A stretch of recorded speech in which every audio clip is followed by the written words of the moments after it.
Assalamualaikum warahmatullahi wabarakatuh.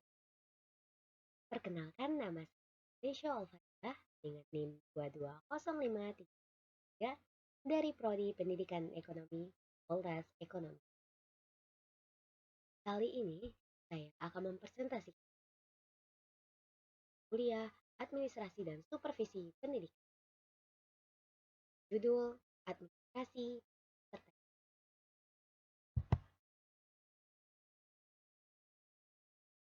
Administrasi Pendidikan. Pada administrasi pendidikan ini adalah suatu proses keseluruhan kegiatan bersama dalam bidang pendidikan yang meliputi perencanaan, pengorganisasian, pengarahan, pelaporan, pengkoordinasian, dan pembiayaan dengan menggunakan memanfaatkan fasilitas yang tersedia, baik personil, material, maupun spiritual untuk mencapai tujuan pendidikan secara efektif dan efisien. Ada administrasi sendiri memiliki proses administrasi peserta didik, yang mana administrasi adalah suatu proses pengelolaan, mendesain, atau mengelola sumber daya yang ada di setiap lembaganya. Seperti yang dibilang oleh Bapak dalam video, dikatakan bahwa ada 7M, yang mana bertujuan untuk keaktifan dan keefisienan. Hal ini diberikan untuk mengelola sedemikian rupa mulai dari proses hadir peserta didik sebagai mahasiswa baru sampai akhirnya lulus dari perguruan. Jadi pada proses administrasi peserta didik ini dimana suatu rancangan di mana mulainya peserta didik terima, diseleksi maupun pemberian berkas akhir untuk penempatan. Selanjutnya yaitu ada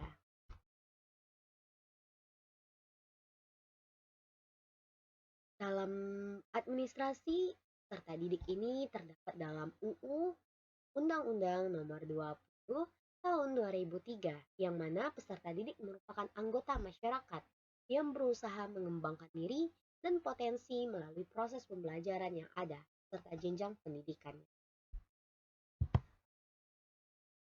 Selanjutnya yaitu ada hal yang memfokuskan kegiatan administrasi, yaitu ada proses perencanaan, kedua ada proses rekrutmen.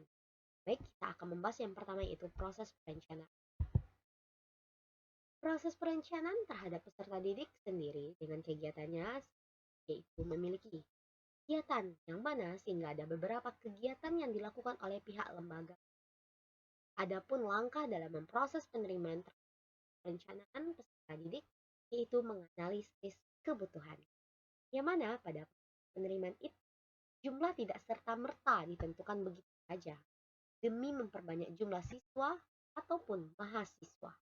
Namun, hal ini merupakan analisis krusial pada analisis yang rasional ditetapkan atau didesain lembaga satuan pendidikan. Seperti menganalisis berapa banyak siswa yang mau dianalisis ketika penerima siswa maupun mahasiswa baru dengan menggunakan hitungan sistematis hingga takaran yang diberikan pada kuotanya. Jadi pada proses perencanaan ini, di mana adanya sebuah tim yang nanti tim itu akan menentukan seperti pada sekarang ini penerimaan mahasiswa baru di mana ditentukan jurusan A membutuhkan mahasiswa sebanyak sekian dan hal itu menggunakan hitungan sistematis sehingga merasa tidak ada kekeliruan atau tidak adil dalam cara. Jadi perlu dilakukan proses perencanaan. Selanjutnya yaitu ada proses rekrutmen, yang mana pada proses rekrutmen ini sendiri merupakan proses pencarian untuk atau menarik calon-calon pendidik baru mampu dengan standar yang sudah ditetapkan oleh lembaga atau perguruan tinggi dalam membuka peluang kepada calon peserta didik baru untuk rekrut. Sehingga proses rekrutmen ini sangat mempengaruhi proses administrasi secara keseluruhannya. Jadi tujuannya agar mendapatkan peserta didik yang sesuai dengan standar yang ditetapkan lembaga atau sekolah. Jadi pada proses rekrutmen ini sangat penting poinnya karena dia yang menentukan bagaimana alur dari penerimaan mahasiswa mahasiswa baru di lembaga tersebut. Sehingga dengan adanya proses rekrutmen, persyaratan pada proses rekrutmen ini membuat kita mendapatkan atau lembaga mendapatkan peserta didik sesuai dengan standar yang dibutuhkan. Sehingga proses rekrutmen ini memiliki tujuan yaitu mendapat peserta didik yang memiliki karakter bagaimana ditetapkan dalam syarat-syarat penerimaan siswa ataupun mahasiswa baru. Yang kedua yaitu memperoleh keadilan pada masyarakat luas bagi calon peserta didik. Yang ketiga meningkatkan mutu layanan. Jadi dapat dikatakan pada tujuan khusus ini uh, tujuan utama gitu. Tujuan khusus dari proses rekrutmen adalah memiliki keadilan pada masyarakat sekitar. Jadi tidak ada yang merasa saya tinggalnya di pelosok, saya susah masuk ke perguruan tinggi tersebut. Jadi tidak ada yang merasa tidak adil atau tidak merasa tidak sesuai gitu dengan ketentuannya, walaupun dia nilainya bagus, mutunya sesuai dengan yang syarat-syarat itu sesuai sama perintah atau yang diminta sama lembaga, tetapi karena dia tinggalnya jauh, jadi dia merasa minder. Jadi perlu tujuan khusus dari proses rekrutmen ini. Jadi tidak ada merasanya tidak adil gitu. Dan dengan adanya proses rekrutmen ini, dengan adanya syarat-syarat, berkas-berkas, sehingga dengan itu kita dapat melihat mana peserta didik yang sesuai dengan standar dan dengan hal tersebut dapat meningkatkan mutu layanan pada lembaga tersebut. Selanjutnya yaitu tahapan dalam rekrutmen. Tahapan dalam rekrutmen ini sendiri memiliki 6 poin, yang mana poin dalam tahapan rekrutmen ini sangat penting. Yang pertama itu ada pembentukan tim pada penerimaan siswa baru. Nah, pada pembentukan tim pada penerimaan siswa baru ini sangat penting karena dari pembentukan tim inilah dia yang menentukan bagaimana proses rekrutmennya berjalan, bagaimana berkas-berkas diberikan itu secara online kah atau offline, dan bagaimana pengisian berkas. Penting pada tahapan rekrutmen ini pembentukan tim karena kalau terjadi kesalahan pada penerimaan atau kesalahan data itu tuh yang dipertanyakan adalah pembentukan pada tim karena pembentukan tim inilah yang akan menerima atau menyeleksi penerimaan siswa baru ataupun siswa baru. Selanjutnya pada poin kedua yaitu penyusunan prosedur dan berbagai persyaratan yang harus dipenuhi oleh calon peserta didik. Yang mana pada penyusunan prosedur ini penting dilakukan karena dengan adanya prosedur sehingga kegiatan yang dilakukan tim dapat berjalan dengan semestinya tanpa ada kesalahan atau lewat lewat prosedur lah tibanya. Jadi persyaratan yang dilakukan oleh mahasiswa ataupun siswa baru itu tersebut dapat dipenuhi mereka dengan melihat bagaimana kriteria atau syarat-syarat pada penerimaan mahasiswa baru. Ketiga itu ada pengumuman atau sosialisasi. Mana setelah proses rekrutmen kita lakukan pertama itu pembentukan, setelah melakukan pembentukan kita itu menyusun bagaimana kriteria berjalannya penerimaan tersebut. Setelah kita menyusun lalu sudah isi dengan mahasiswa ataupun siswa tersebut sesuai dengan persyaratan yang ada, maka tibalah pada saat pengumuman yang mana tim berperan penting dalam menentukan suatu keputusan bahwa anak tersebut apakah lulus di sekolah tersebut ataupun tidak. Maka tim sangat berperan penting dalam proses rekrutmen. Maka pengumuman ini ditentukan oleh tim berdasarkan syarat-syarat yang sesuai dengan standar yang dibutuhkan oleh lembaga. Yang keempat itu ada proses penerimaan. Setelah melakukan pengumuman, maka dilakukan proses penerimaan. Yang mana mahasiswa atau siswa yang lulus pada pengumuman itu akan berikan pengumuman pada lembaga tersebut bahwa dia diterima pada uh, proses penerimaan tersebut. Sehingga poin keempat itu melakukan proses penerimaannya. Setelah melakukan penerimaan pada siswa atau mahasiswa, selanjutnya itu poin kelima yaitu proses verifikasi berkas dan rapat. Sehingga setelah kita ataupun pihak lembaga melakukan pengumuman, penerimaan, perlu memverifikasi berkas atau rapat tim. Yang mana setelah menerima itu, semua berkas-berkas yang mereka isikan baik secara online maupun offline itu dikumpulkan kembali kepada pihak tim penyelenggara, yang mana nanti berkas-berkas itu akan diseleksi atau diverifikasi kembali pada rapat tim, sehingga tidak ada pemalsuan data yang didapatkan. Dengan begitu membuat berkas-berkas yang diisi dan mahasiswa atau siswa baru itu asli, nyata, tanpa ada pemalsuan data. Yang proses terakhir itu pada tahapan rekrutmen atau proses penempatan peserta didik. Setelah verifikasi dan kita mengetahui kalau bahwa data yang diisikan oleh mahasiswa ataupun siswa tersebut adalah sesuai dengan sebenarnya atau semestinya. Jadi setelah diverifikasi berkas, maka selanjutnya itu proses penempatan peserta didik. Mana peserta didik ini lalu ditempatkan, jurusan mana mereka sesuainya, itu bagi mahasiswa baru. Letakkan ya di jurusan yang dia pilihkan sesuai dengan jurusan yang dia lulus. Selanjutnya yaitu ada prinsip dalam rekrutmen. Pada prinsip dalam rekrutmen ini sendiri memiliki 2 poin, yaitu objektif dan transparan.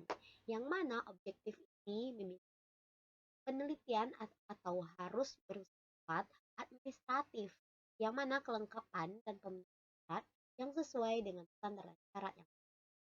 Jadi pada prinsip ini pihak tim rekrutmen itu harus memiliki prinsip yang objektif, sehingga tidak ada masyarakat luar yang mengatakan oh dia masuk orang Islam, dia masuk beli bangku.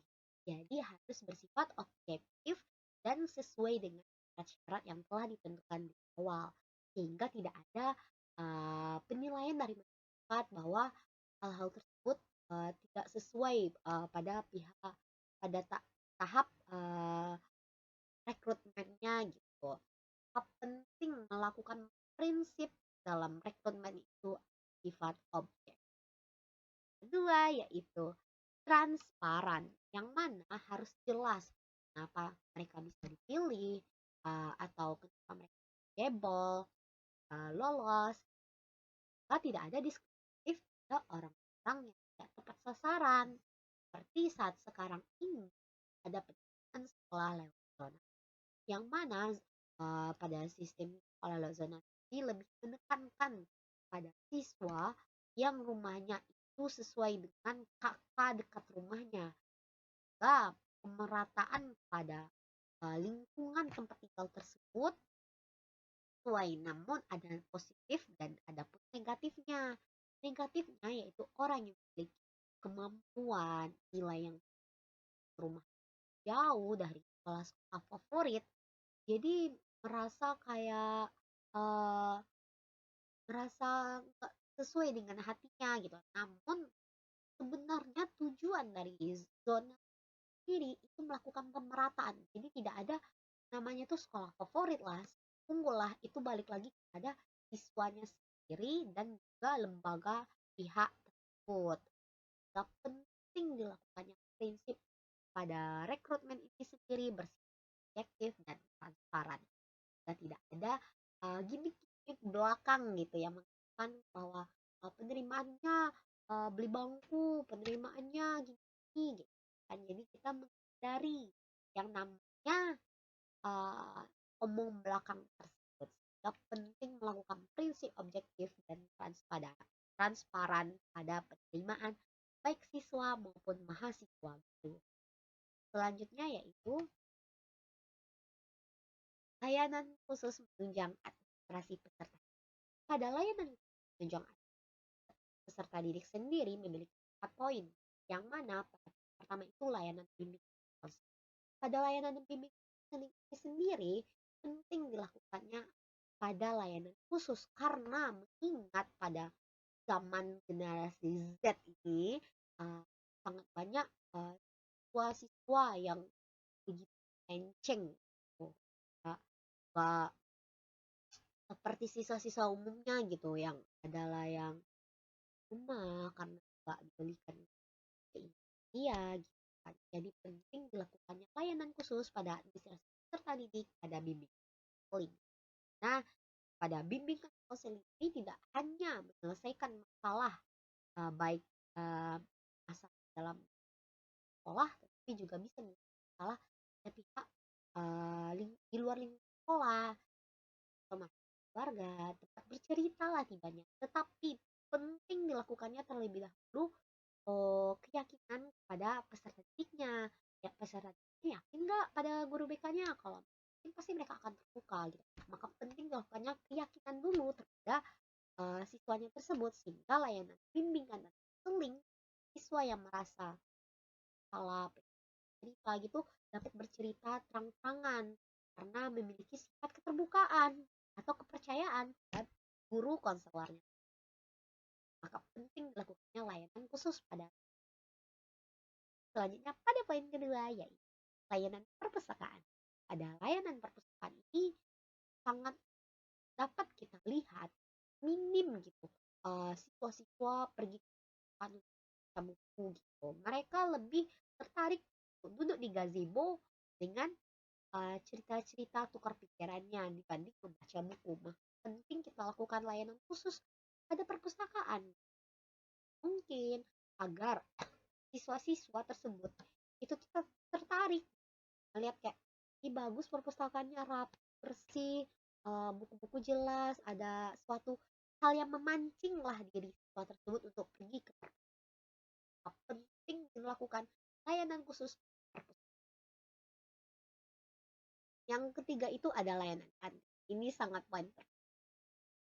Karena saya pribadi waktu sekolah pertukaran jam itu pasti siswa-siswa ini yang lapar gitu kan pasti pergi ke kantin untuk perut hingga dengan perutnya terisi pasti mereka tuh akan betah balik ke dalam kelas. Maka layanan pada kantin ini penting dan hal yang utama itu adalah kantin ini harus menggunakan makanan yang bersih sehat dan terhindar dari zat-zat lah. Nah, gitu.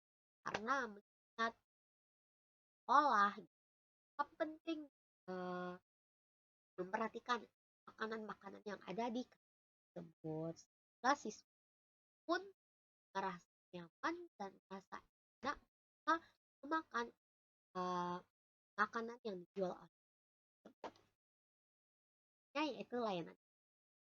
Ada layanan khusus yang menunjukkan tadi ini sangat dapat kita lihat UKS itu terletak di atau UKS ini nih namanya UKS gitu tetapi obat-obatan ada gitu jadi penting sebagai seorang guru gitu kan guru ataupun pihak sekolah melakukan layanan khusus pada kesehatan karena terkadang siswa itu ada yang mahal asma demam lah pusing lah macamnya gitu ketika mereka sakit kan dilarikan ke UKS penting lakukan layanan sehingga dengan layanan kesehatan baik bersih sehingga pas siswa sakit pun tidak makin-makin gitu kan udah tempatnya kurang terus siswanya sakit ini kan kayak memecah gitu tiba jadi penting dilakukan layanan kesehatan sehingga siswa yang sakit pun dalamnya jadi cepat sembuh gitu kan.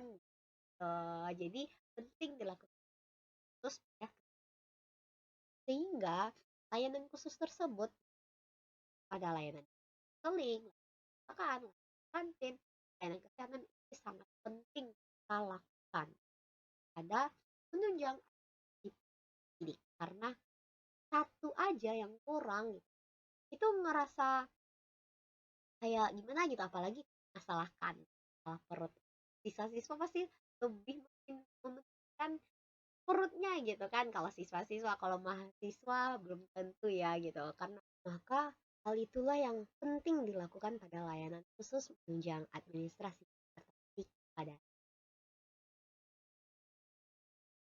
kita. Sekianlah presentasi dari saya terkait administrasi pada peserta didik. Sekian, saya Nisha Fadila dengan 22053033. Assalamualaikum warahmatullahi wabarakatuh. Ya.